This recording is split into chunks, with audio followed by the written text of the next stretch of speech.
ഇന്നത്തെ ദിവസത്തിലേക്ക് എല്ലാവർക്കും സ്വാഗതം. ഇന്നലെ സനാട്ടം വരുമ്പോൾ അമ്മ കുറച്ച് ചക്ക കൊടുത്തിട്ടുണ്ടായിരുന്നു കേട്ടോ വൈകിട്ട്. അപ്പോൾ നല്ല വരിക്ക ചക്കയായിരുന്നു. പിന്നെ അത് ഇരുന്നിട്ടാണ് കൊടുത്തത്. അതുകൊണ്ട് പെട്ടെന്ന് തന്നെ സംഭവം റെഡിയാക്കി. അപ്പോൾ ചെറുങ്ങനെ മുറിച്ചിട്ട് പെട്ടെന്ന് കഴുകി അത് കുക്കറിൻ്റെ അകത്തേക്ക് ഇട്ട്. കുക്കറിൻ്റെ അകത്താകുമ്പോൾ പെട്ടെന്ന് തന്നെ ആവുമല്ലോ. അപ്പോൾ കുക്കറിൻ്റെ അകത്തേക്ക് ഇട്ട് അതിലേക്ക് മഞ്ഞൾ, മുളക്, ഉപ്പൊക്കെ ഇട്ട് കുറച്ച് ആവശ്യത്തിനുള്ള വെള്ളം ഒഴിച്ചിട്ട് അടുപ്പത്ത് വെച്ച്. മക്കൾക്ക് നല്ല ഇഷ്ടമാണ് കേട്ടോ വരിക്ക ചക്ക. ആദ്യമായിട്ട് ഇക്കൊല്ലത്തെ ഫസ്റ്റ് ചക്കയാണ്.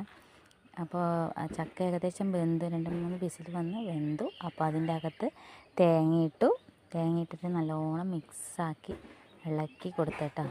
ഇളക്കി കൊടുത്തതിന് ശേഷം വറവിന് ഇടാൻ വേണ്ടിയിട്ട് ചീനച്ചട്ടി അടുപ്പത്ത് വെച്ചു. അപ്പോൾ വെളിച്ചെണ്ണ ഒഴിച്ചു.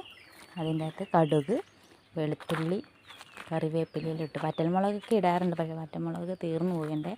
അപ്പോൾ വെളുത്തുള്ളിയും കടുകും കറിവേപ്പിലൊക്കെ ഇട്ട് വറുത്തിട്ട് ചക്കക്ക് നല്ലോണം മിക്സാക്കി. അടിപൊളി. ആദ്യമായിട്ട് തിന്നുകൊണ്ട്